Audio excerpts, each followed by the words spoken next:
Okay, today we're going to do a control, a check. Huh? I'm a scientist, so we have to measure things. Suppose you're doing the two exercises I've showed you earlier in the other videos. You do them already for weeks now. And you would like to know whether you're doing it in a correct way, yes or no. How would you do that? How would you check whether you say, okay, I'm doing this exercise in a correct manner?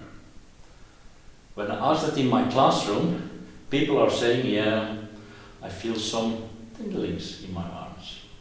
Or some people say, okay, I feel my heart is opening. So others say, okay, I feel more relaxed.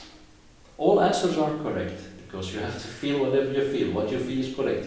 Never listen to me. What you feel is correct. But keep in mind that your imagination is very strong.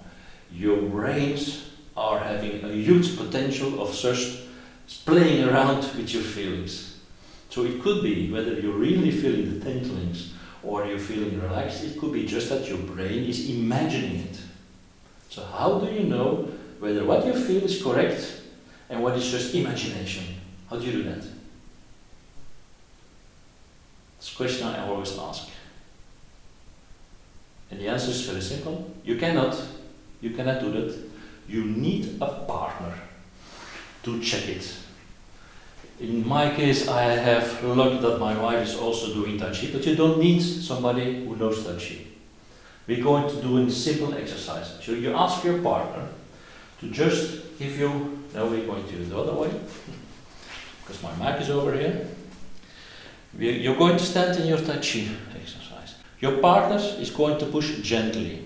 Gently, and your partner should then feel the difference between, first of all, when you're stretched and you go up, your body is now in a stretch position. You can even make your fist, and your part is now pulling, and you will see after a while, yeah, continue, whoop, whoop, you get out. That's the first thing. Now we're going to do the exercise. I'm going to loose.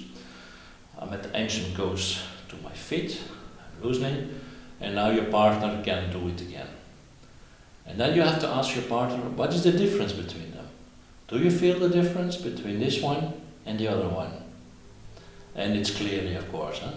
And when you do the exercise more and more often yourself, you and your partner will see the difference getting bigger and bigger and bigger.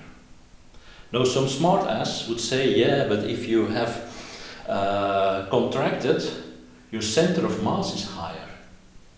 Yes? If I go down, my center of mass is lower, then that's logic that your partner has to press more. But now I'm going to do the exercise. I stay low. I stay low, I do the exercise, but I stay low. I'm not going up and down. My center of mass is always the same. But now my attention is in my head. I think on a beautiful red Ferrari. And so you see, whoop, it's possible to push me out of my balance. But no, I'm not thinking of my red Ferrari anymore. The level will be the same, my center of mass will be the same, but my attention goes down to my feet. I'm also going to speak a little bit slower, going to relax. And my partner will feel the difference. Yeah, continue.